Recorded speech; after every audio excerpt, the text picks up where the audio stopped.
Welcome to this talk on Aberdeen's Christmas past. We're going to be looking at several stories in this talk, including All St. Nick and how he became Aberdeen's patron, a royal Christmas, the Christmas riots and the grammar school boys, 2 times Christmas was worse than COVID in Aberdeen, and finishing off with a nostalgic look at Christmas shopping in the Dean. So we begin with All St. Nick and how he became Aberdeen's patron.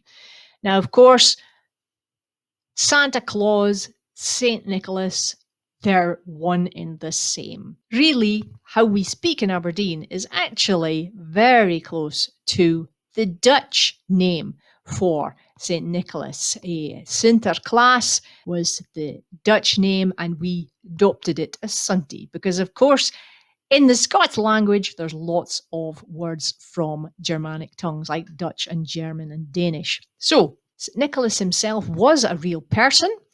His feast day was the 6th of December. That's still celebrated today in Poland and in Russia. He was born in Lycia in Asia Minor and later became the Bishop of Myra. Of course, all these places are now in modern-day Turkey. Nicholas was born of rich parents. His uncle was the then Bishop of Myra.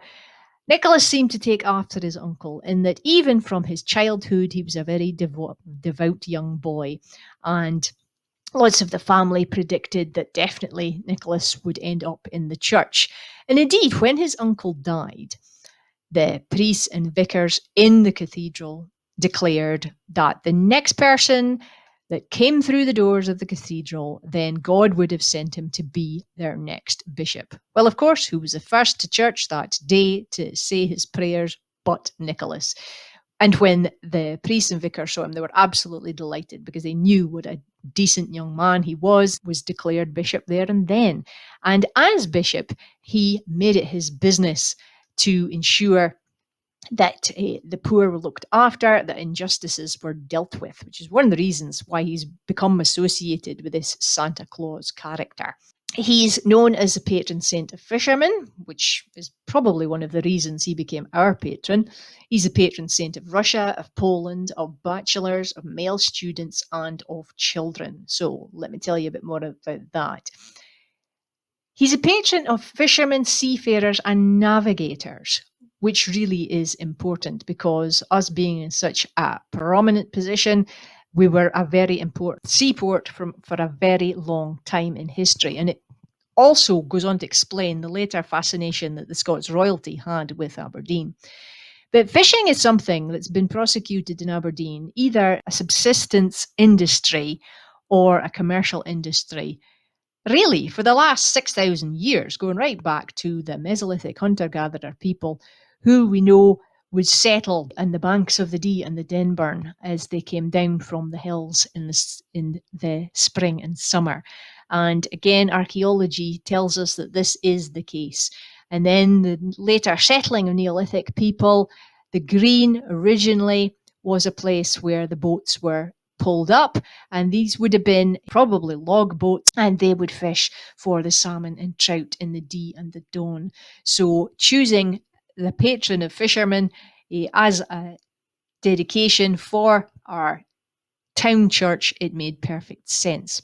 It also would later make sense that he was the patron of bachelors and male students because his companion saint, which was dedicated in Aberdeen from the middle of the 13th century, Catherine of Alexandria, she was actually contemporary with Nicholas in time because she was around in the 3rd century and so was he. She was the patron of virgins and later female students. So again, very good reason for having these two saints together. So that may be the reason of why he was chosen, but when was he chosen? And this is where it gets interesting. The date of 1065 AD is really important. And the question that Professor Alex Wolff of St Andrews University posed, was that the date that Malcolm III, Malcolm Canmore of Scots, made a financial gift to Aberdeen which allowed the building of a stone church, not a cathedral, but a stone church. 1065 is important because that's the date that Malcolm created the bishopric of Mortlach. Now, Mortlach is where modern-day Dufftown is. It's in the middle of Moray. Moray was Macbeth's home territory. This is the Malcolm that slays Macbeth in battle. Now, forget everything you know about Shakespeare. Macbeth was absolutely legitimate to the king. His father and mother had royal connections on both sides. In fact, his father probably had Pictish connections, but his mother had connections to the Irish, Scots royalty going right back to Kenneth II. Anyway, Malcolm had slain Macbeth in battle, and it was because at the time there was no primogeniture. That's the succession son from father. But that's what Malcolm's own grandfather, Crinan, the abbot of Dunkeld, had been trying to do, trying to get his family on the throne in successive generations. That's not what they did in Celtic and Pictish times. It was a group of suitable men or women that could be the ruler. But Crinan, Duncan, and then Malcolm, again, all wanted the succession. So Malcolm was the first to actually achieve it by killing Macbeth up at Lumphanan. The killing, he was quite vicious in his ending of Macbeth. He cut his head off and took it back to Aberdeen as a trophy. But of course, eventually it struck him, being a Catholic, he had committed a sacrilegious murder. He'd killed an anointed king because kings of Scots were not crowned. They were anointed like the kings in the Bible. So to kill God's anointed king, that was very bad. So Malcolm would make reparation. Now, Professor Wolfe suggests that he founds the Bishop of Mortlach to actually try and stamp his authority on Moray. But I also think it was part of Malcolm's desire to seek atonement for this mortal sin of murdering an anointed king. Not so much murdering, but certainly killing him to get him out of the way. And we know that Malcolm gave money to Aberdeen at that time. Some other things actually back it up. The fact that Malcolm's son David I, would translate or move the bishopric of Mortlach to Aberdeen in the 1100s.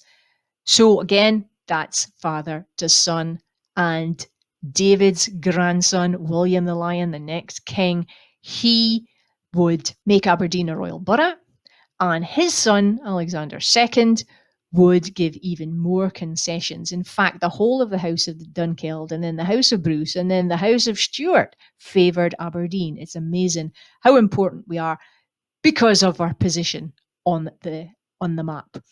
So 1065 is the date of the foundation of Mortlach as a bishopric. But it's very close to the date suggested by church historian Alexander Gamy in his Churches of Aberdeen book. He's the one and only one to suggest it was 1060, because received wisdom before that was, the kirk was founded in the 1200s. Now, it could well be that it existed at that period of time and it hadn't been in written record till that time. But according to this, tells us a bit more. And the first time it's mentioned in record is 1179, 3 years after the creation of Aberdeen as a royal borough. However, it's the archaeology that links to the date of Malcolm's financial gift to the city that was so very important strategically to him as the king. Now, in 2005, there was a dig at the East Kirk of St. Nicholas, and it was the one that had been built twice. Original part designed by Archibald Simpson and then burned down in the 1870s and then rebuilt. And so when they dug down, of course, they found evidence of the fire, but ultimately they found archaeologists under head archaeologist Alison Cameron, who used to work for the council, but she's now an archaeologist with her own company. She described it as the dig of her career because she actually managed to wind back history around 110 years from the received wisdom of the last 1,000 years or so. And again, what's really intriguing is that she was able to show from carbon dating graves that were found fanned out, obviously deliberately buried around the stone apse of the original church. So even in the 11th century, there had been a stone church at that period because the burials had to post-date that building. And the carbon dating showed that these people, their bones showed that they had lived at some period between the 9th century and the 11th century. And Alison just said that really they should plump for the later date because the iron-rich diet that we had from eating fish here affects the carbon dating and makes it wider than it should be. So she certainly goes for that period of time. And so if that's right, then Malcolm's gift and the bishopric of Mortlach, it seems to coincide that the money he gave was for the founding of a church. And St. Nicholas was chosen because he was the patron of fishermen. And after that, the civic seal shows St. Nicholas from the earliest times. Now, the first time we hear of this seal is in the 1270s. I mean, it certainly was probably used before that, but the seals have been lost from the historic documents, or certainly the description of the documents. Now, the 1270s is when Ship Row is actually named. Previous to that, it had been part of Ashtree Way, or Vicus Fraxini, to give it its Latin name, which was an old part of the Nether Kirkgate, probably the earliest recorded street in Aberdeen that we have. But Ship Row appears from 1271, showing the importance of the port to Aberdeen.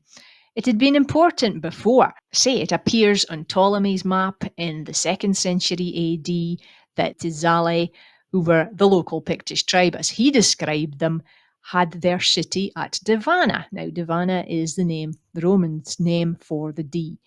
So, here we go. We've got the seal here, and you see Nicholas making the sign of the cross in his bishop's robes. He's got the moon and the pole star, two very important signs for navigators, fishermen. The legend around the edge says something like the symbol of Aberdeen, Blessed Nicholas. So, of course, the fact that he's on this seal, it tells us that he was very important, the guardian, spiritual guardian of the city. Fast forward to 1428, when Provost Voss updates the seal to represent one of Nicholas's most famous miracles. This is the miracle that puts him squarely as the patron saint of children. I mentioned earlier how Nicholas did his best to look after the poor and to deal with several periods of famine. In one particular one, there was an unscrupulous landlord who had actually tricked these 3 young boys to coming into his vault, his cellar, and he'd killed them and dunked their bodies in a vat of brine so he could cannibalize their flesh. It's a horrible story, but Nicholas, by divine knowledge, comes to the publican's cellar, asks to see the brine vat, and makes the sign of the cross, and the 4 boys climb out of the vat, whole, alive, and completely unharmed.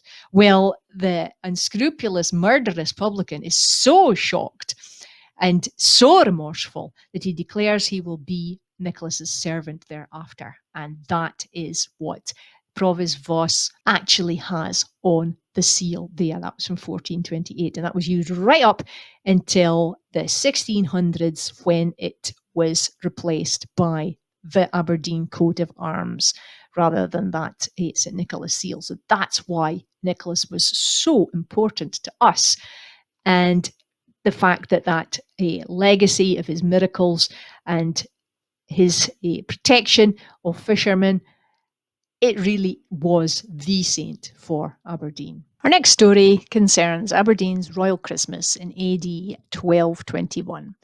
What you can see here is the royal seal of Alexander II, King of Scots. Alexander Rectori Rex Scotorum, which basically means Alexander, the leader and king of the Scots people. But what's important about this seal is the use of the lion rampant. You can see the lion in the rampant pose on Alexander's shield and on his saddlecloth as well. Alexander's the first to use the red rampant lion as the symbol of Scottish royalty. He was probably inspired by his father, William the Lion's nickname. William was known as a lion because he was a tall, red-haired, short-tempered, grumpy chappie. And his short temper was what, certainly in one case, managed to lose him the city of Berwick. But Alexander is the one who invented our lion rampant flag, which we have today, the red lion on a gold background, and that was Alexander's symbol. So, Alexander came to Aberdeen for Christmas in 1221 with his sister and his new bride. And it was the best Christmas ever for Aberdeen's burgesses. As I mentioned, Alexander, his new bride, Joanna of England, and his sister, older sister, Isabella, spent the Yuletide period at the royal palace on St. John's Hill. But St. John's Hill, you might think, where on earth is that? St. John's Hill later became School Hill. Wolman Hill was actually further up the road. It has always been called that. But St. John's Hill, the land had been granted in the previous century to the Knights Templar, and that was the site that was chosen after the royal palace in the Green had been left in William the Lion's will to the Trinitarian monks who had been invited by the king 2 years before he died to come and witness his will, but also to negotiate the setting up of a Trinitarian monastery at that site. So the Green was no longer the place for the royalty. It was now up on St. John's Hill, which is probably a better site, less likely to get flooded rather than up in the Green. And incidentally, if you're ever looking for the site of William the Lion's palace, if you're standing on the corner of Rennie's Wynd, where the music shop is, then you're kind of there because the Denburn's actually running under the road, under your feet, and that's where it would have been. Alexander is there with his whole entourage, his sister. Isabella is not married at this point, but she soon will be and will become a countess. She and her elder sister Margaret and Joanna had not had a good life so far. Isabella and Margaret had been prisoners in England under the reign of Joanna's father, King John. Basically, John, his father Henry II, and had tried to maintain overlordship of Scotland. This is all to do with feudal landholding, because in those days, if you were granted land by a nobleman right up to the king, you owed that person military service. It was known as knight service. So you had to provide a army backup when the king or nobleman went to war. And this was really what the kings of France and kings of England have used for many, many centuries to try and claim overlordship of their neighbours. It's never actually worked apart from Edward I, but that is another story for another day. Anyway, King John, of course, the not so popular brother of Richard I, Richard the Lionheart.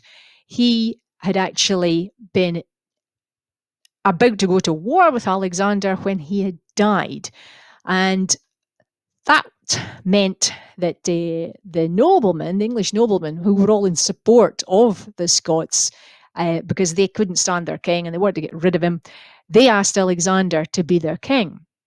So Alexander II may have been Alexander I of England, but that was not to be, because the Pope stepped in and said no, that the support would be for John's son Henry III. Now Henry was 8 years old, even younger than his sister. So it made sense for the marriage to still go ahead between Joanna and Alexander, because it would promote friendship in this minority rule of Henry.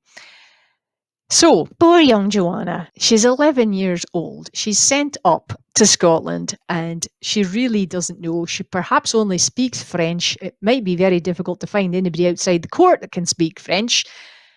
it's going to be quite a difficult time. And in fact, she never really had a happy marriage and never even had children with Alexander. And it was his second wife, Mary de Cossey, that ended up being the mother of Alexander III.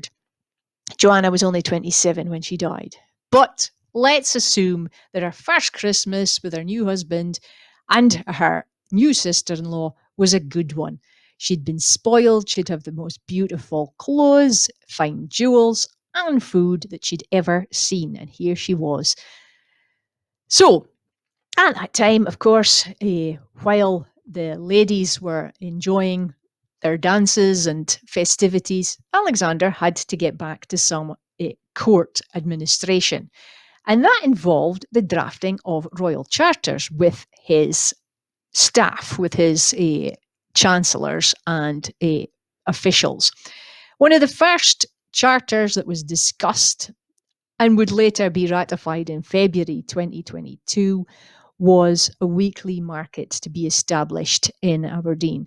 Now, what often happened, going back to David I, there'd already been a grant to establish a weekly market. So each king tended to ratify the previous monarch's legislation. But again, this is important for Alexander to do this because he's recognising the importance of Aberdeen as a city. The House of Dunkeld, which Alexander's part of, being a descendant of Abbot Crinan, he is very much part of a line of monarchs that find Aberdeen very important and do everything to support them. David has already given us a royal mint and a royal exchange, which means we collect the taxes for the rest of the country, which is really, really good. And it means that a lot of money is sloshing around Aberdeen at this time. So the market, again, is important. It means market traders are protected from outside tariffs. It really is a protectionist situation. But the most important thing that was discussed that Christmas was the establishment of the Merchant Guild. Alexander actually wrote in the later charter, which appeared in February of the following year, that my merchants in Aberdeen should have their own guild. And what you see here is the coat of arms for the Burgesses of Guild of Aberdeen, of which I am a member. But I wouldn't have been allowed to join away back in that period of time. It was men only. In fact, the very first of the female Burgesses were Lady Cowdray and also Dr. Mary Esselmont. So, what we have here in the coat of arms, which was granted to us by the Lord Lion, Dr. Joseph Morrow, Lord Lion decides who in Scotland gets coats of arms. You can see the Brig of Dee with its 7 arches. Brig of Dee, 9 years away from its 500th anniversary, with our 2 leopard supporters. Of course, they're black leopards, and black leopards are pumas. They still have spots. So these are our supporters rendered as these more modern animals. They are holding up the merchant shield, which shows the 3 ships representing shipping and merchant interests. And then we have the tower and the 3 little turrets representing the 3 towers that are on the Aberdeen coat of arms, even to this very day, which in turn represent the 3 hills on which the ancient borough was founded. And our motto is for Aberdeen, which means the merchant community always worked for the city's interests, which happened to be the same as their own interests. Good for them. So it really was fantastic. What Alexander was doing was just backing up what his father and great-grandfather David had actually already favoured the city with. In fact, his father's charter from 1176 AD established the royal borough, and even that in itself was quite an important thing, because the royal borough status means that you basically keep a lot of your own merchant taxes. But this setting up of a guild, setting up of a union for the business community was very important, because it meant they could protect their members, look after them when they were old, look after their families when they were in poverty, just as the trade guilds would do when they later became the 7 incorporated trades. And in fact, later on in the 1600s, the trades would actually be in a worse position, because the Burgesses would end up taking over the St. Thomas's Hospital or Hospice, which was really what we'd now call sheltered housing for retired and sick members of the two guilds.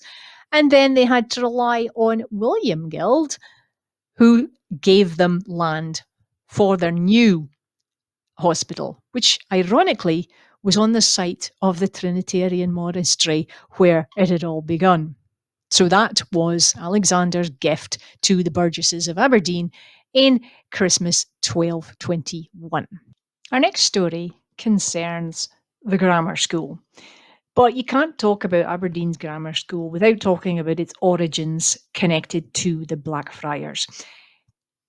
Alexander II, like his father before him, gave his palace to a monastic order, although Alexander's was given while he was still living. 9 years after his visit to Aberdeen in 1230, the monastery of the Dominicans was first founded in Aberdeen on the site of the St. John's Hill Royal Palace.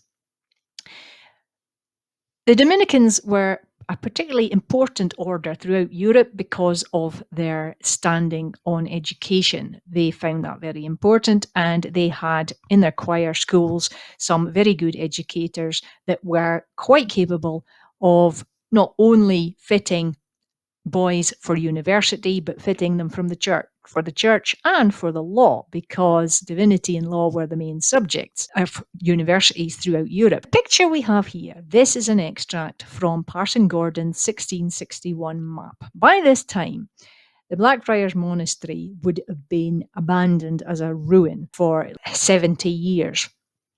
But it was still obviously recognised as being on the map. And what I'm pointing to with the yellow arrow is the grammar school that sat there at that period.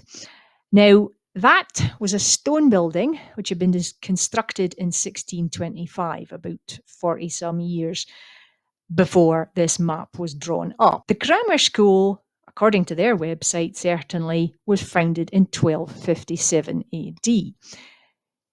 The Blackfriars seem to have been party to this, perhaps not, but they also founded a song school, which then became the song school of the Mither Kirk, the St. Nicholas Church. So, with that, there was always going to be a religious connection with the grammar school. But the grammar school, you've got to be aware, was a fee-paying school. Aberdeen's grammar school today is not. It is a council school. But in its beginning, it was what Robert Gordon's College is today. Robert Gordon's Hospital, as it was then, didn't come along until the 1740s and ended up using the land that the Blackfriars was on, ironically. So let's talk about the grammar school itself. There's the 1625 building, as I said. In 1758, it was replaced by a stone building and then moved in 1863 to the James Souter designed baronial building that we have today in Rosemount. This is the 1758 building that you can see with the two wings. It must have been fairly similar to its 1625 forerunner. And indeed, the bellcot there actually was from the old building and used.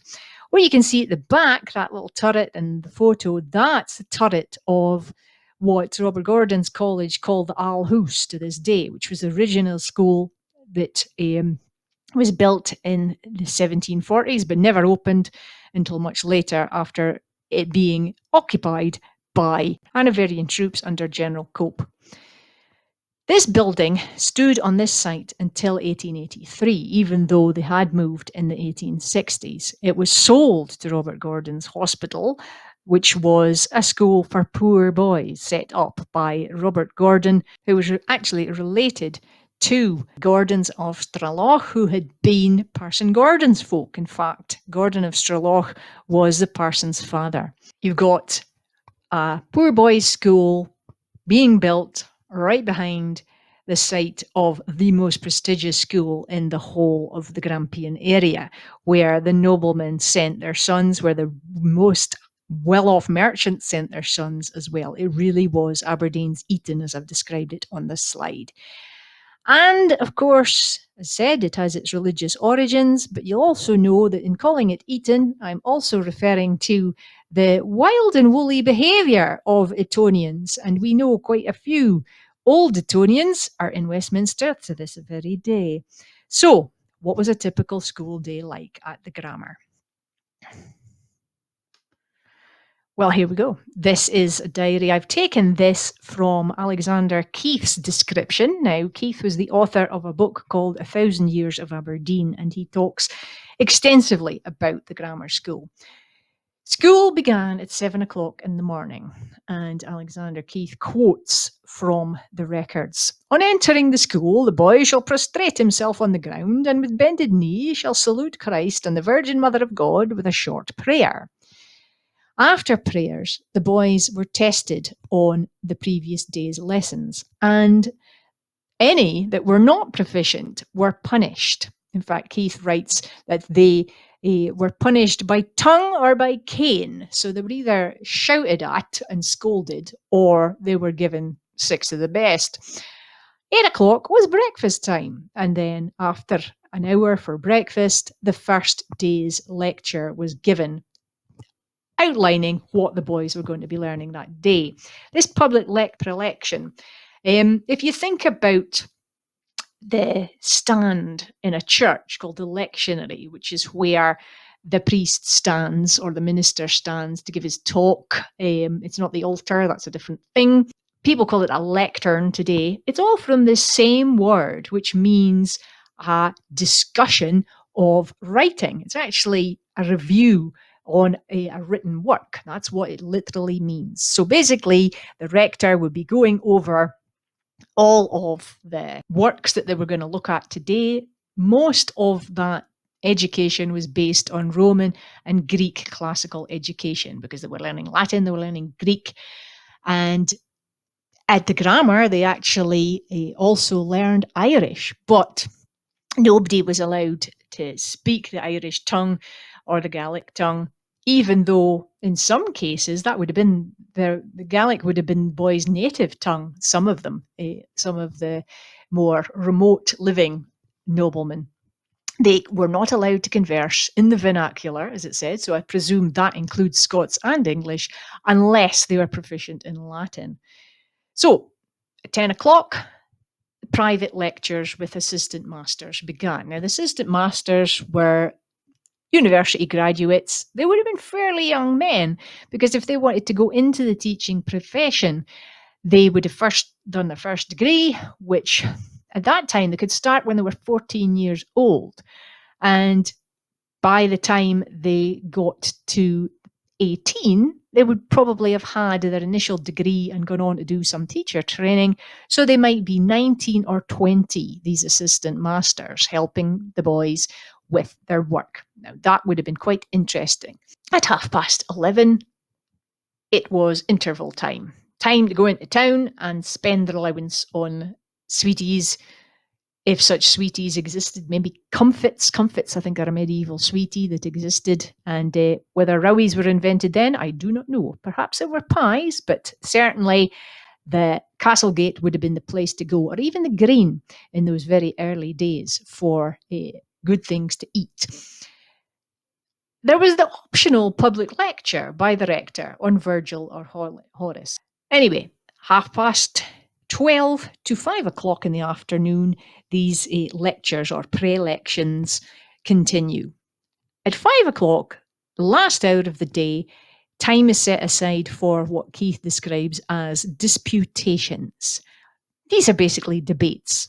From my understanding of the classical education system, they were training men for the law and for the church. And in between there was canon law, law of the church. The time when most of the known Western world was Catholic, the church had a lot more power than the state. And so these boys would be trained how to debate, how to talk persuasively, how to win arguments through persuasive speech. The day finished at 6 o'clock, And we have the description here, the quote from Alexander Keith. And when they are finished, they will hasten to sing praises to God. Now, I'm sure some of those young loons certainly did want to praise God to be finished with all of that Latin and Greek jingling around in their heads, which probably didn't make sense to a lot of them when they were in first year. So it's no surprise to discover that when they were on holiday, they let their hair down. At Christmas time, the boys would start their holidays from the 11th of December. That was St. Thomas's Day. But before that, the boy bishop would have been appointed. More on the boy bishop coming in a moment. The grammar school boys' holidays lasted right through to Epiphany, which is the 6th of January, which we now know as Al Eel, because it's Old Christmas in the Julian calendar. Of course, the calendar's changed in Britain in 1752, knocking 11 days out of September and causing much consternation for farmers and fishermen that were basically like, hey, we can't go bringing horses to market 11 days younger than they ought to be, and we can't go looking for fish that wouldn't be there for 11 days. So this is why we've got an old calendar for old traditions and pre-Reformation traditions at that. So the boy bishop, let me tell you about that. This is a very old Catholic tradition. It seems to be a mix of Catholic and pagan tradition in a way, because it's an inversion of the normal course of things. A young laddie is chosen to be the bishop for that holiday period, and they're usually chosen on St. Nicholas' Day on the 6th of December. They're inaugurated officially as a bishop. You can see the more medieval drawing there on the right, but on the left you can see a modern photograph of the boy bishop appointed from St. Thomas's Episcopal Church School in Salem, Massachusetts. And you think, I thought that place was more famous for witches. Well, of course it was. And why? Because these people were very much strongly Protestant, religious-minded folk that were escaping persecution because the Catholics had no problem with witchcraft and were quite happy to endorse church magic to combat evil. They had no problem with these things. But as you'll see, the Protestant church had a lot of problems with it. St. Thomas's Church School actually reinstituted the boy bishop ceremony, and they've been doing it ever since. And you can see there's the laddie with the bishop's mitre on his head and the gold robes as well. Now, the main thing that the grammar school's boy bishop did was go round with the master to the townhouses of the nobility, the parents of his fellow pupils, and collect the fees. And also, it meant that whenever somebody addressed the boy bishop or whatever, he was entitled to ask them for a contribution of 4 shillings. And if you didn't have 4 shillings to give him, you got fined double. So a lot of poor people just ran for their lives, kept out of the way. And you've got to think about this. Okay, 2 shillings is 10p, but let's think about inflation. It's the equivalent of getting a fiver every time somebody talks to you. So, of course, as a young 12-year-old boy, you would manipulate that for all it was worth. And the chaos that certainly Alexander Keith describes it, Fenton Winus talks a wee bit about it in his book, City by the Grey North Sea. The grammar school boys and the boy bishop, they took full advantage of this inversion of power. And they had the masters sort of waiting on them and everything. And what they said was law at the time. So, of course, after the Reformation, a few years before things made much of a difference, but when a full Presbyterian Protestant council was in the townhouse, they started looking into the activities of the grammar school boys because there had been complaints. People had been complaining. And they started saying that boys who wished to come to the grammar school would have to have guarantors for their behaviour and all sorts. And the council objected, and the council and the kirk, I should say, objected to the boys having such a long period of leisure and this unholy riot that usually resulted out of the boy bishop's term. And don't forget, at the same time, we have the Yuletide plays as well, the mystery plays, which were held by the trade guilds as well. So really, it was a party time for those whole 3 weeks as well. It made life quite difficult when people thought that the law didn't apply for that period, and it was a bit of craziness. So the council and the kirk clamped down on the boys' holidays. No more holidays. They were not getting to celebrate these 3 weeks of Yule and cause so much trouble, and that was going to be the end of it.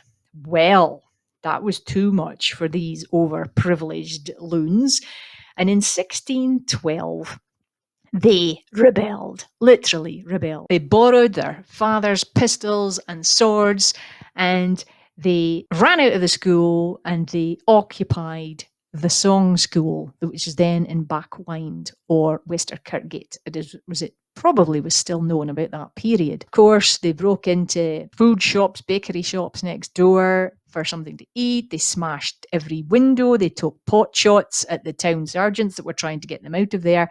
And they had a 3-day standoff. Well, eventually, when they'd eaten all their supplies, hunger got the better of them. Now, you've got to remember, these are not grown-ups. These are young, some of them just puberty and hormone-ridden boys that are doing this. They're not really sort of old teenagers. They're just children. And it's not a surprise that they completely went off the head. It's a bit unlike this picture here that I have from the Georgian period, but it was very difficult to find one of 17th century schoolboys rioting. So it gives you the picture. 3 days later, the grammar school boys have to give up.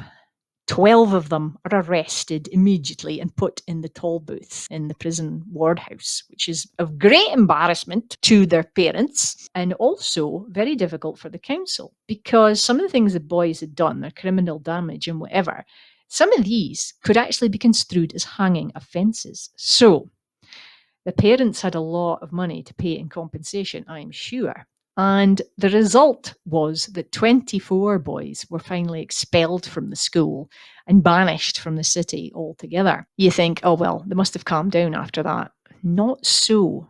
This entered into, it seems to be, urban legend of the grammar school, because just under 100 years later, in 1709, I think it was, the boys, remembering what their forebears had done, simply threatened to riot, and that was enough. What were they threatening to riot about this time? Not their Christmas holidays, but having to recite the catechism. Now, the catechism, of course, if you went to a Presbyterian church or Sunday school, you would have to recite this. And of course, it's all the questions about basic theology and the Confession of Faith, the Westminster Confession of Faith, beginning with, what is man's chief end? Man's chief end is to glorify God and enjoy him forever. All of those things the boys had to remember and recite them every week.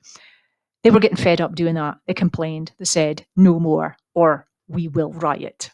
That was enough. That was enough for the rector to go running to the principal and saying, please, please don't make them keep saying the catechism, or we're going to have a situation on our hands like the Song School.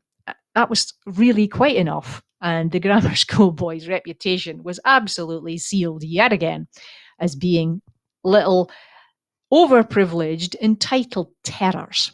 And those were the grammar school boys' Christmas riots.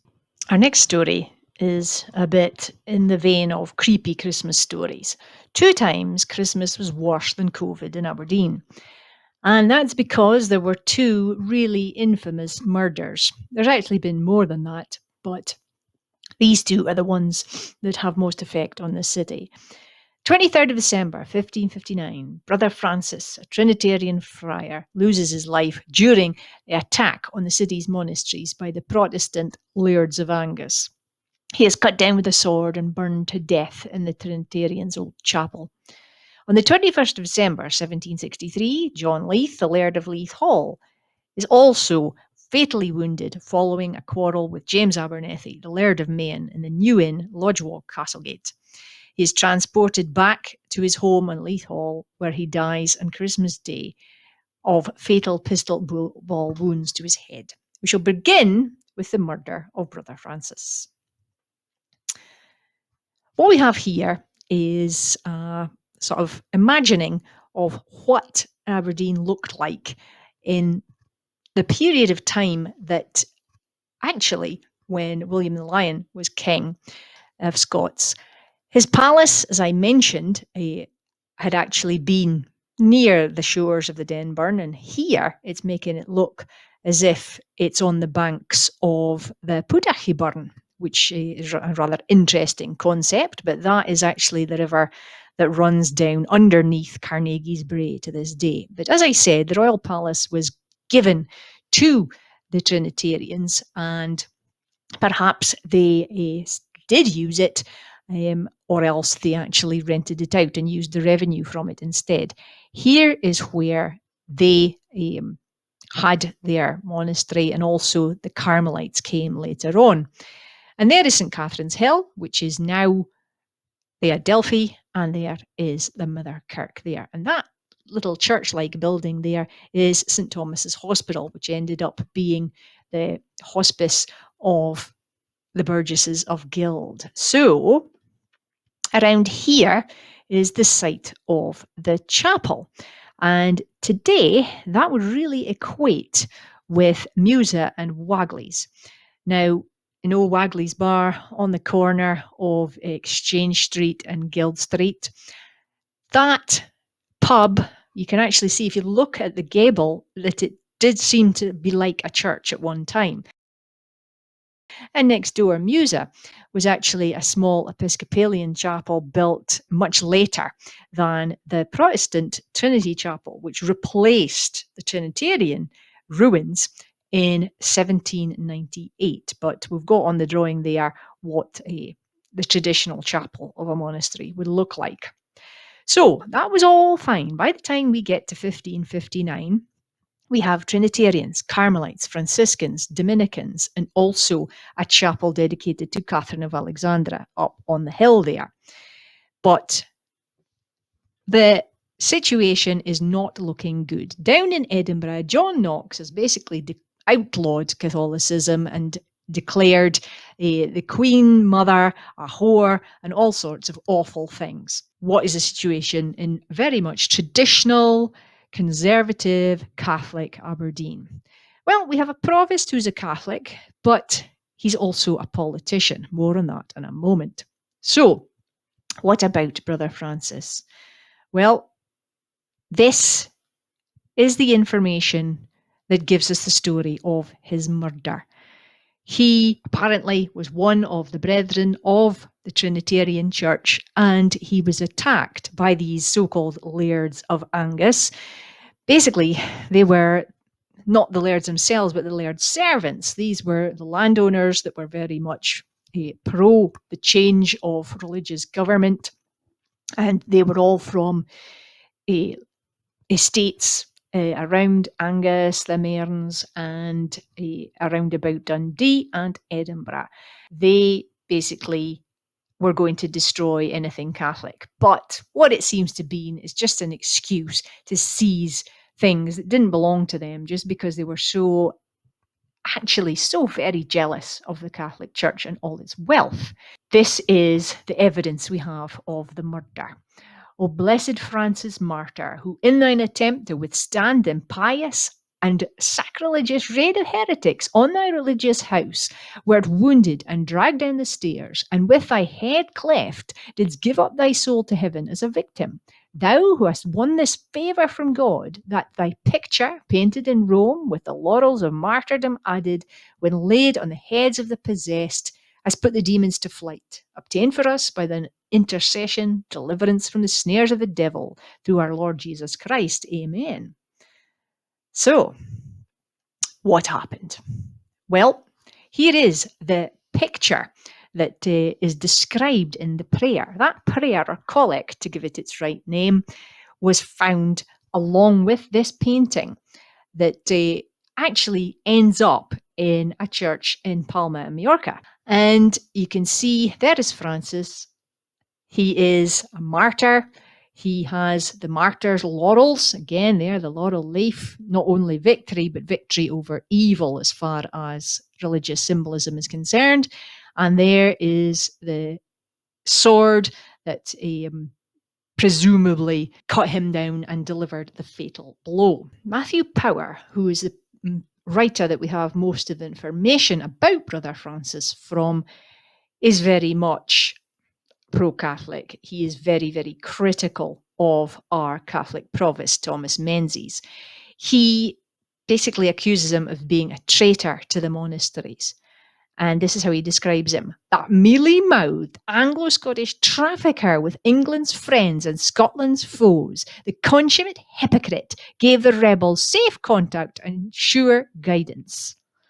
Right, let me sort of look at that. Now, the council had already emptied the mother kirk of its treasures because they wanted to protect them. This was their mother church. This was their city's church. This had been given by royal money, as we found out earlier, and there's no way they were going to let a bunch of thugs from the neighbouring counties steal these beautiful treasures that had been gifted to the church over the years. So there was nothing there.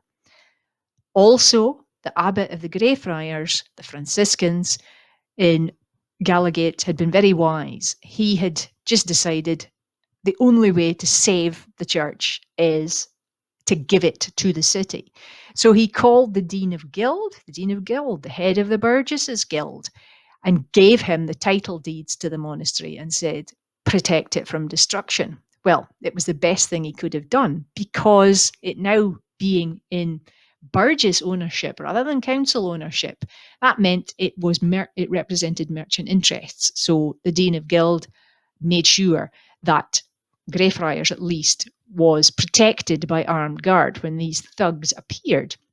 What was interesting, thugs they might have been, but they seemed to have observed the niceties of medieval combat, in that they wrote a letter to Provost Menzies and told him they were coming to ding doon the monasteries, as Fenton Winus describes it. What Menzies said was, well, I don't have the military force to keep you out, but you're not coming anywhere near the mother kirk. If you do, you'll be attacked. But that left the Dominicans, the Trinitarians, and the Carmelites. So it's 2 in the green and 1 up on School Hill. The Dominicans have a tiny bit of protection because they have the grammar school sitting in front of their building. And of course, educational interests in the grammar school are going to protect the land round about it. But that leaves the Carmelites and the Trinitarians. And basically, because they were the nearest to the river as well, it was easiest for these marauders, if you like, later on described as heretics by Matthew Power, to go into these places and steal their treasures. Archaeology actually tells us that both the Carmelites and Trinitarians were very rich orders. They had the best of everything. And it's actually amazing what was still found in these later digs. This was the one in the 1980s when they were building the flats in the green and completely reorganizing it. Menzies, he had already seen what was coming. He'd seen what was going on in England with Henry VIII breaking faith with Rome, and thought, okay, this is not looking good. And he had set up his council with Catholics and Protestants, people he could work with. Because one thing's for sure, the council in those days tried to walk a sort of middle ground between any warring powers round about it. And of course, that didn't always serve them well, whereas the locals were very much pro-Catholic and weren't interested in exchanging the Episcopalian system for the Presbyterian system. So we come to the murder itself. Matthew Power actually accuses Menzies of allowing the rebels to come in and tell them where the churches were. I think that would have been fairly obvious to them. They wouldn't have needed anybody to guide them to do that. But again, we've got to remember that Power is very biased because he's talking from the Catholic side. King's College in the Altoon was protected by an armed guard of staff and students, because once they'd finished with the Carmelites and Trinitarians, they came charging up Gallowgate, over the Mount Hooley, to go to the Altoon. Now, of course, the Catholic King's College was going to protect its interests. And when they couldn't attack it, they made for St. Macher. Poor St. Macher did badly enough. Then it would do even worse during the Civil War and Covenanters' Wars about 80 years later. So for Francis himself, it really was a difficult situation. Both Alexander Keith and Fenton Winus describe the death, that Francis has actually tried to remonstrate with the heretics, as Power would describe them, and say, look, I'm no threat to you. Please don't attack a house of God. Of course, that would have probably just inflamed them. And if we go back to looking at the prayer, this tells us what they did to him. Were wounded and dragged down the stairs, and with thy head clefts did give up thy soul to heaven as a victim. So basically, he was struck down with that sword and pulled down the stairs and stabbed to death. Now, those that were responsible, we're never going to know who that is, but they realised that it was not looking good for them, that they'd killed a monk. They realised they were in a city where there were a lot of powerful Catholic people round about. In fact, the most powerful of all, the Duke of Huntly. If he was to find out what they'd done, he would basically deal with them. It was like the 16th century mafia. So Francis is attacked. He's left bleeding to death in the middle of the chapel, and his murderers decide, okay, we've got to burn the place down. We've got to hide the evidence of what we did. So it wasn't immediately known what had happened, but I suspect that there had been other of his fellow monks had seen what had happened. Maybe a younger monk or whatever had actually witnessed the murder and run for his life and managed to escape while they were so busy setting fire to the building. It's interesting because that is what led to all the ghost stories around that area of the Green. The chapel, as I said, is on the site of where Wagley's is. There have been many stories about Trinity Lane, which runs down the side of Musa, being a place where folk have seen ghostly figures dressed in monk's habit. It really set itself up for a ghost story. And I suspect that most of those ghost stories began to arise after the very first archaeological dig in the Green in 1908. There was a dig back then, and a skull was discovered. Now, that's not a surprise, because both the Trinitarians and Carmelites had their burial ground quite close to the Dee as well. Close to the Dee and to the Denburn.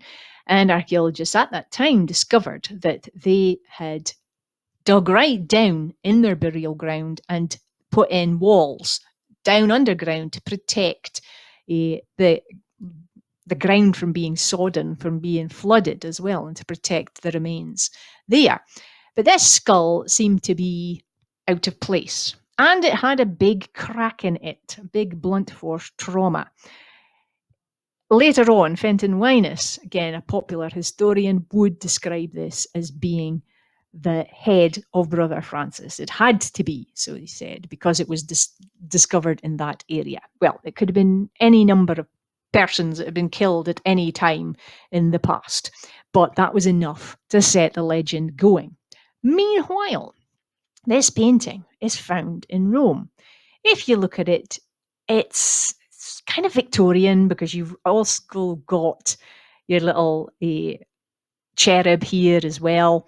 And it's like a Victorian painting trying to be an older Renaissance painting. I'm not sure of the date of it, but certainly it was first discovered in Rome and then moved to this church in Palma. The laurel leaves, again, if we go back to the prayer, that's a bit interesting, because it tells us the laurels of martyrdom, when laid on the heads of the possessed, has put the demons to flight. So basically, this is his recommendation for the sainthood, in that people that are mentally disturbed get relief when these martyrdom laurels are sort of put on them or they're touched by them.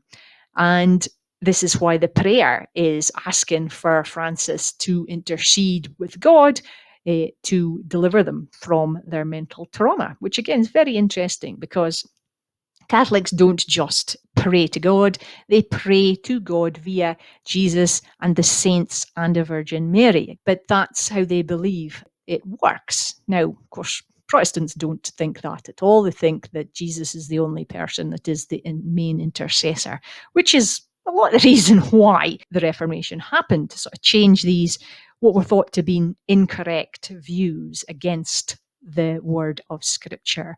So poor Francis, he gets cut down and is left to burn in the ruins of the Trinity Chapel. And again, to mention the connection later on with the trades, that is the site that ends up being used later for a boatyard. In fact, it takes about 100 years before Indy's got the guts to ask to do anything with the site. And it's that boatyard that William Guild uses later on. He buys it 1630s, 1640s, and gives it to the trade guilds to be for their Trinity Hospital. So they take the name from the old chapel area. And the new chapel that gets built there, on which is Wagley's building basically, is there in 1798. And it later was used as a cinema and to house a menagerie. Yeah, a visiting menagerie. It was known as Womble's Menagerie. This was the very early 20th century that these exotic animals were on display there. And next door, Musa, of course, that was used by Knowles the fruiterer as a banana warehouse.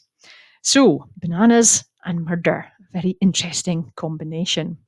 Let's go to our second murder, that of John Leith, murder in the Castlegate. We have Leith Hall there near Rhynie, and we have the New Inn and the Castlegate beyond the site of the murder. So, this is based on a ballad. A ballad tells us the story. It was actually collected in the late 1700s. So the ballad was described as being told by a servant of quality who remembers the incident. Now, it doesn't say whether she was a servant of the Leith family or of the New Inn, but the ballad begins, 24 gentlemen sat Berlin at the wine. And it happened on the 21st of December. Now, this is known as Martinmas term. Martinmas officially starts on the 11th of November, and it runs right up until this period of time. And it's basically where bills, taxes, things like that get paid. It's basically you've got that month, you get those 5-6 weeks to build up credit and then pay your bills. So a lot of the noblemen were in Aberdeen paying their bills to their wine merchants, to their grocers. And after all that was done, after business was conducted for the day, they then went to the pub, like most people do. Now, the New Inn was Aberdeen's biggest hotel and tavern at that time. It had been built in 1755 and had been paid for by the Freemasons, the very first lodge of Freemasons in Aberdeen, and they retained the top story for their ceremonial hall. The license for the tavern itself was held by an Archibald Campbell, and he was the landlord at the time of this terrible incident. John Leith, the third of that name, was the Laird of Leith Hall. And suddenly there got up words between him and James Abernethy of Mahon. The estate of Mahon is somewhere on the Devon side, so again, Banff Huntly area. The situation in the ballad, they say that they had no idea how the quarrel started, but later on we have information from the descendant of Mahon's uncle, that's Patrick Byers. Patrick Byers was a 50-year-old Jacobite. He was married to James's aunt, who was one of the Moyers of Stonywood, And he was an Irishman. He had successfully managed to evade the Redcoats after Culloden by sticking by the English form of his name, Peter Byers. And that actually proved to be successful, amazingly enough. So this was somebody that was quite used to getting het up when it involved his family. So he had said, well, boys, why don't you solve it the old-fashioned way and offer them 2 pistols? Now, what they'd been fighting about, as we found from Patrick's descendant about 100 years later, was that James Abernethy, I'll call him Mahon from now on because they tended to be known by their estates rather than their actual names. Mahon had accused Leith of adulterating the grain that was sold from the barns at Leith Hall. Basically, what that meant was probably filling up the bags with sand or salt or something else equally useless and charging more for a lesser quality product. Well, Leith was absolutely furious and he was like, that's not true. But Leith seemed to have been for a man that was in his 30s, a married man with 2 young children and another one on the way. He seemed to be the more sensible one, whereas Mahon, also married, also in his 30s, with 5 children, seemed to be the real hot-headed one, that he obviously got that from his uncle. Now, all was well. I'll tell you why. John Leith, he was the one that said, no pistols. Put them on the table, Patrick. We'll discuss this like gentlemen. So he made Mahon sit down and he talked to him and tried to say to him, these accusations, I don't know anything about them. If this is true, then I want you to tell me and I'll deal with it. So again, it's like leave it, calm down sort of thing. But Mahon, no, he won't stay and he storms off in the huff with Patrick sort of saying, now just calm down, boy. And he came after him. John Leith waited a wee while and he got ready to go. Later on, it's revealed that somebody, friend or kindly stranger for that matter, sees Leith about to leave and he says for him to take care for his safety on the castle gate this night. Perhaps he'd seen what was about to happen. Cruel Mahon followed him and shot him through the brew. He left him lying in his wounds. The blood was gushing down. Poor old John Leith. There he is there. He was quite a handsome young man. And he is shot. There's at least 3 shots fired because later on in the ballad, it's described that the pistol balls are found in his brain. How the surgeon does that, I'm not sure. He certainly either guesses or sort of cuts his head open to look. But there's a 3rd shot, and it was reputed that the pistol ball stuck in a lamppost in the castle gate for many years after. Mahon's committed murder in full view of everybody in the pub, whether they're drunk or sober, and his uncle Patrick. Patrick's first thing is to grab Mahon and say, get out of here. I've got a fast horse round the corner. Get on her, get down to the harbour and get on a ship and go somewhere far away from here. Now, later on, Patrick would be argued as being complicit in the murder by offering the pistols and also by getting the horse. But his descendant says that no, all he did was actually get him away from the situation, because Patrick actually remained and he's the one that gets arrested while Leith's servants are trying to sort of patch him up as he's lying there bleeding. So Patrick ends up in the Tolbooth to ask, okay, what exactly happened? Is he going to take the rap for it? Well, what did happen? Poor John Leith is taken home by a carriage to Leith Hall, and we know that it would take at least 2 days to get there, and it said that he survived 3 days, and the fact that he died on either Christmas Eve or Christmas Day, one of the two, that kind of makes sense. His widow was in a terrible situation because she realised that everything was in her husband's name, everything was in trust to her son, young John, her younger son, Sandy, Alexander, Leith, a Again, she had a third son, James, on the way. What was she going to do? So she was absolutely horrified. Well, the first thing she did after she discovered that Mahon had fled and that the indictment had been read out in court and it was due for later on the following year, and of course Mahon never turned up. Patrick ends up being let out, but it's Lord Auchinleck who is the trial judge, and he basically outlaws Mahon and said if he comes back to Scotland, he's going to be arrested for murder.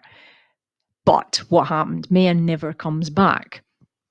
Patrick goes back to his house, his castle, Tonley, just beside Ufford, and carries on, causing grief for his family until much later on. And Mrs. Leith, she has got the situation, well, how am I going to live? And she takes James Abernethy's wife to court because Mahon's family have actually given a grant to help the family live. And she says, oh no, you shouldn't get that. What about me? And she takes her to court. Poor Jane Abernethy is in court and has to argue that her husband's never been convicted of murder. How can he have funds seized from his estate? Well, Mrs. Leith does not succeed. What she does succeed is getting the trust status of her husband's estate revoked so she can run it herself and look after her young sons. Sadly for her, young John would die of TB in his teens, and his brother Sandy would inherit the title. But Sandy Leith-Hay, as he was later known, lived on to his 70s. He had a military career and he took the name of the family on to greater things. So poor John Leith, however, he did not leave, or certainly his spirit did not leave.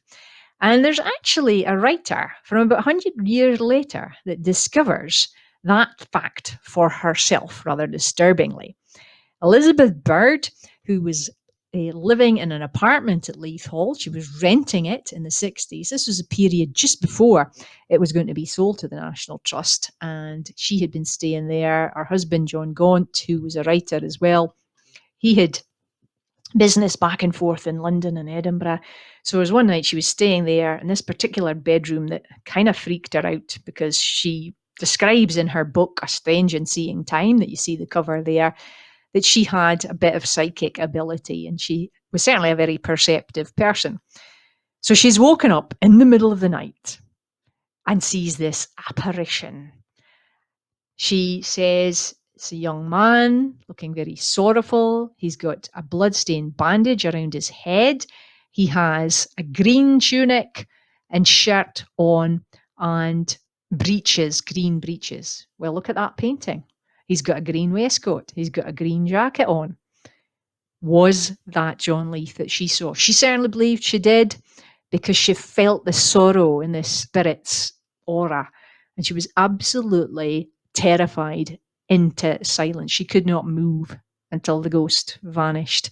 And she never slept in that room again. But I certainly recommend that book because there's lots of weird and wonderful things that happened to her and her husband at Leith Hall. And it's very clear that this unnatural death of the laird means that his spirit is determined to hang around because, of course, his murderer was never caught.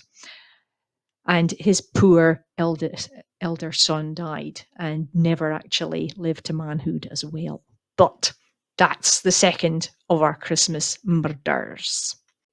So now we're going to finish up with a burst of nostalgia. Christmas shopping in Aberdeen through the ages. Here's the first one I want to look at, John Falconer's department store. Many of you remember, if you're of age, that Falconer's was what became Fraser's on the corner of Union Street and Market Street. Here's a picture of it in the late 70s or 60s, possibly the 60s. And of course, it's a wet day in Union Street as usual. But at Christmas time, these stores came into their own. And it would seem that the Faulkners' management knew the value of the pester power of children. And so they set up this competition concerning their Lamson cash carrier. And here we go. This is their Christmas advert. This was for 1904. You can actually see it here. Again, fantastic advertising. The warehouse contains everything you can wish and all under one roof. Don't waste your time and patience worrying what you will give. Come and have a walk through the spacious departments, literally crowded with an inexhaustible variety. And they had a Christmas tableau there for the children and this competition, which I will tell you about in a moment. Faulkner's is one of the earliest department stores in Aberdeen. It was family owned. And John Faulkner, I think, was the second generation. And it had moved by that time to that spot that it's in now. So the Lamson cash carrier, what was that? Well, if you're under 40, you might not have an idea what it is. But here it is. Lamson Engineering was a London company based in Willesden, outside London. And these tubes would move little canisters through them by pneumatic power. And the canisters would carry receipts, money, all sorts of things. And I can remember Maitland's in Fraserburgh still using this in the very early 80s. But Falconer's had it, the Copy had it. Basically, it meant that assistants on the ground floor didn't have to worry about adding up or getting change for people. They just put the money in the canister, it flew up to the cash room, and the cashiers would deal with it and they'd send back the receipt and the change. And again, here's another picture. And the Lamson one, again, Lamson was actually an American company, but it had that factory in London as well. So the children's competition asked, how far did these tubes travel around the Cash Railway, as it was described, on Friday, the 23rd of December, 1904? Well, before I tell you that, let's see what else they had for sale that Christmas. Silk stockings. By the 1930s, silk stockings were a thing. So perhaps father would buy this for mother. And we have this lovely 1940s advert, Redondo splash-proof silk, as worn by 6 queens of Europe. Now, that was in the days before the Kardashians. If you want women to buy something, they say that the royalty wear it. That was the cachet of the thing. And there it says, you can see that that brand was made right here in Scotland. And really, silk stockings were the thing. Of course, couldn't get them during the war. It was only the Americans that could get them. So if silk stockings was mother's present, what was father's present? Well, mother might fancy giving him a pair of pyjamas. And here is Falconer's advert for men's winter weight pyjamas made from all wool and shrinkable flannel in fast-coloured stripes of blue, apricot, and I can't quite read that one, something on cream grounds. So there you can see it there, flannel pyjamas. Now, they'd certainly be warm, but they're not like fleeces today. And there they cost 12 and 6pence. It's 12 shillings and 6p. Now, shillings, there are 24 shillings in a pound, apparently. So that's 50p. Again, it's very difficult to compare this old money with the decimalized money, but let's say that was a lot of money at the time when you think that some people's weekly wage was only 15 shillings. And again, that was absolutely a lot of money, really. You'd have to be an office worker to be getting that. So quite dear, I would have thought. What was the answer to how far those cash tubes travelled? Well, there it is. This was advertised on Hogmanay, and the result of the competition, 230,148 feet, or 43 miles, 1,036 yards, being the number of feet travelled on Friday, 23rd December, by our Lamson cash carriers. The day being a wet one, the number of feet travelled was much less than either the day previous or the day following. So, why did that make a difference, it being rainy? Well, people didn't come out when it was raining. Like a lot of Aberdonians, still to this day, they think they're made of sugar, and they didn't have Gore-Tex coats and everything even that they do now. So they had probably good reason to complain about the rain in 1904.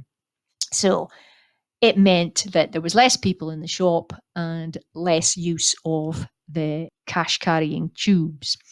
But that was the answer, and that was one way to get the children to come in and buy stuff. So what's next? Well, I have a number of photographs here to chat about. What we've got, first of all, on the left is a picture of some window dressers from E&M's having a little help to carry some animated snowmen that it looks like Sunty in the back there has just delivered to them for putting in their window. Window dressing really is still an art in the big department stores in New York. I don't think we bother so much here now. We certainly didn't this year, but maybe it's something that will come back when all the restrictions are off. And then, of course, Isaac Benzie's other very famous store that was founded by a wee loon from Oyne. That's where Isaac was from, and later on became part of the same business consortium as Falconer's, the Scottish Drapery Consortium, which was then bought over by House of Fraser, very sadly. So again, you've got the wonderful description here. You'll find fashions for all, a host of furnishings and equipment for the home, gifts to please everyone in this friendliest of stores. And they had a restaurant, they had hair salon, they had baths, they had showers, all sorts of things. There's a fantastic video about Isaac Benzie's. In fact, it was a film reel, advertising film reel that was made, and I'll post the link online later about it. And it is actually part of the Scottish Screen Archive now. So as well as all of that, you could get your Daltons. Now, for a while in the 1980s, there was a rage for Dalton figurines by local skippers' wives, but that kind of post-dated Isaac Benzie's. But you've got all of these other things. You've got jewellery shop, rainwear shop, record shop, all sorts. Fantastic. What was next? Now, I wonder if any of you can guess where this particular display of toys was. Clue is the mosaicked floor. I'll reveal the answer later on. We've got more toys here. Now, I begin to think that this is in Norco House in George Street, and probably the 1980s, because we've got a display of Care Bears, and that's when they came in, early 1980s. And there's a girlie there reading the Care Bears annual and check her Mary Jane shoes. So that kind of dates it very much. And then, well, we're going a bit further back in time, probably a decade further back, and a Silver Cross pram. Obviously, the girls had to have the same kind of pram as their mums, and Silver Cross prams, well, you can't get them anymore. They are vintage gold. And your little cradle here with the beautiful doll with her stylable hair and her dresses. And here are the Sarah Kay rag dolls, which were so popular in the 1970s as well. And I believe there's Tiny Tears.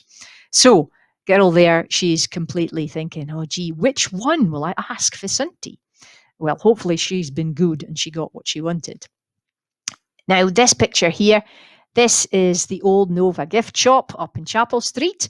Sadly, it closed just a couple of years ago because of the retirement of the owner, but now it's actually reopened. There's a new gift shop of the same style opened there, and let's hope that it survives because of this pandemic. If you look there, this is the display of their Christmas decorations. They've got all the baubles there, different shaped baubles, all your tins of shortbread and Christmas sweeties, and look at that.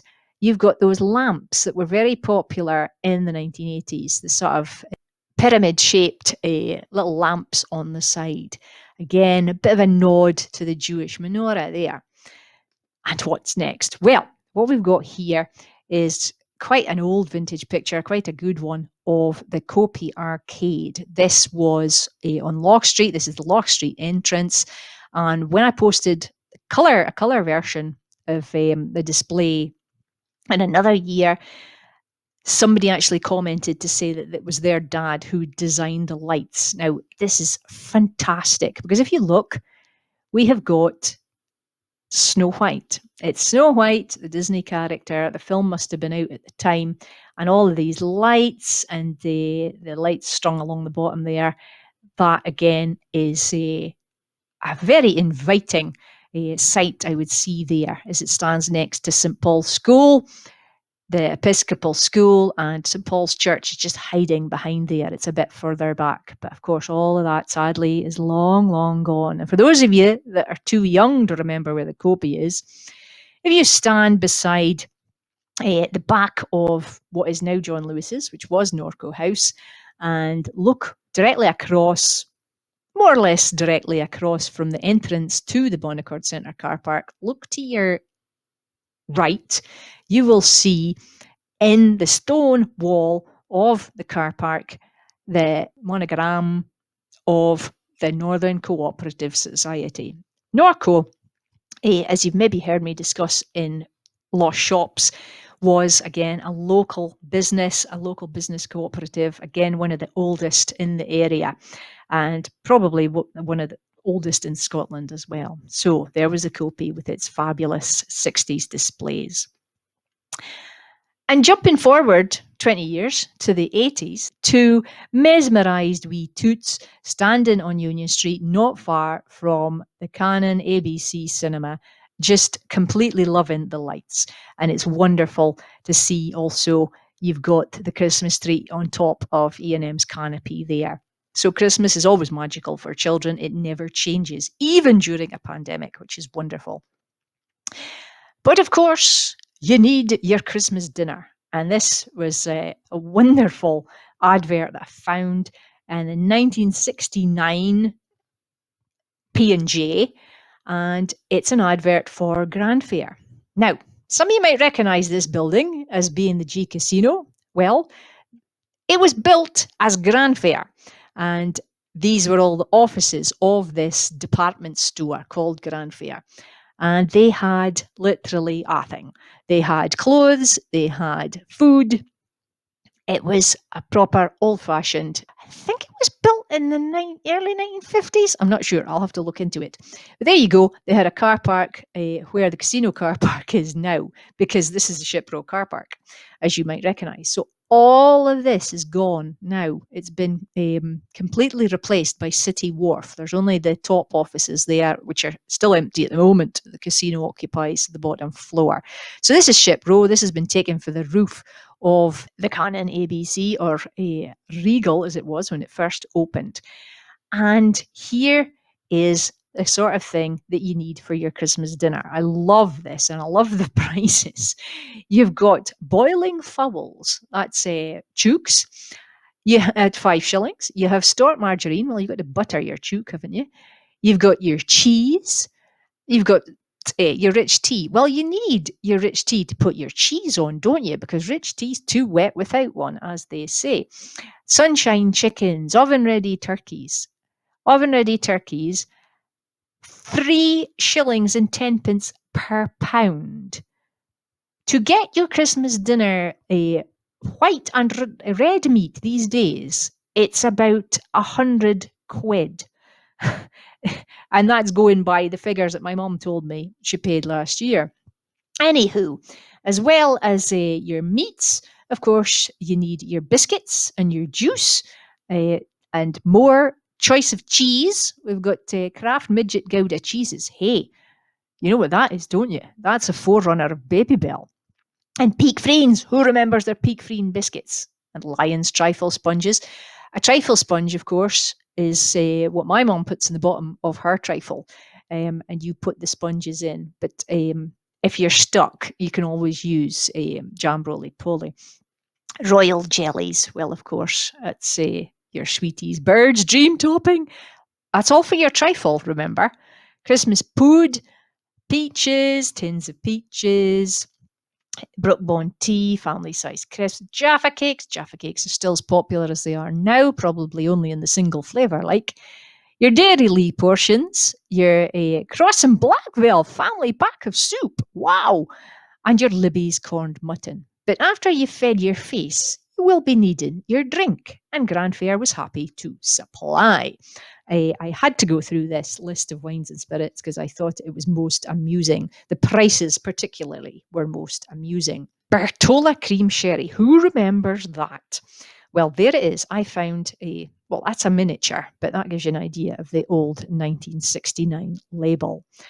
That was 21 shillings and 3 pence. And then, of course, we had our French brandy. I couldn't actually find Doyenne brandy, but that was the closest we could get, the Châtel one. And then, of course, your cream sherry. So we've got our Harvey's and we've got our MVA cream, Cyprus sherry. There we go. And I didn't realise that Harvey's was the manufacturer of both of them. So there we go. So you've got 3 choices of sherry. You've got brandy. So you can make your trifle very boozy with all this lot. But you also have to have your whiskey for your wee drammy and hogmanay, don't you? So Standfast whiskey was a brand of Grant's. Here it is. I found it. And 49 shillings and 11p.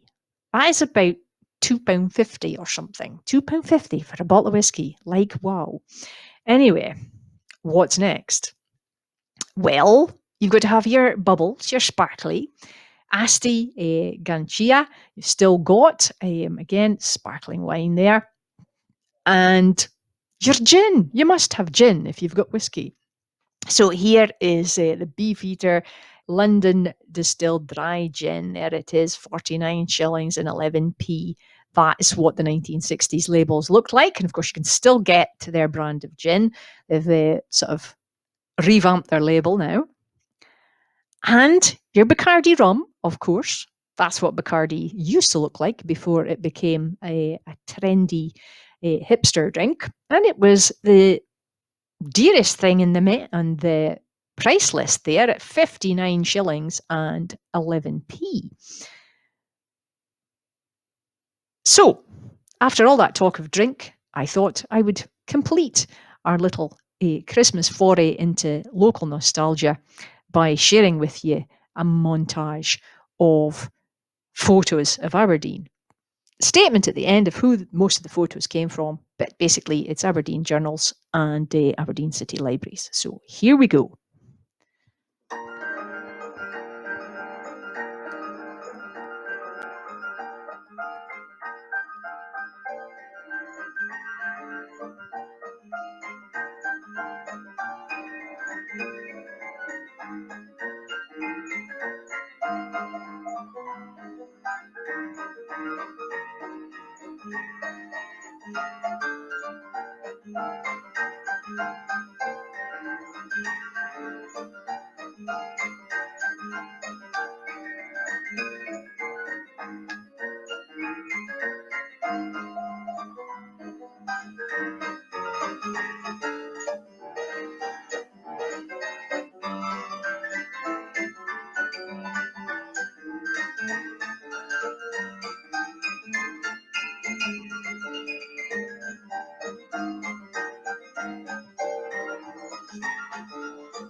So there we have it.